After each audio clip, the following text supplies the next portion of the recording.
We have some interesting questions to address today, and these questions are highly important because we deal with these questions on daily basis, but we are unable to present these questions academically, and that is the purpose of my today's lecture, that these very interesting questions, how can we formulate to present it to the examiner and we get more marks. Or if we do some kind of discussion with our friends and colleagues or anywhere, and we can present our arguments in a proper way. That is the proper way if we become academic. Academic means that our presentation is evidence-based presentation, and it is based on data, information, and knowledge. So the first comment that I would like to see from your side, that separation of power is the beauty of democracy. Please make a comment that separation of power is the beauty of democracy. If a country goes according to the constitutional limits, then the country gets development. Otherwise, there is political crisis and there is no stability.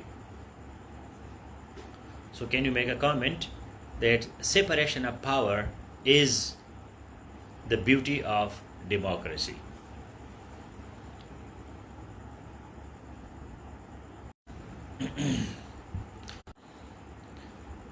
Thank you, Anila, for your first comment. Separation of power is the beauty of democracy.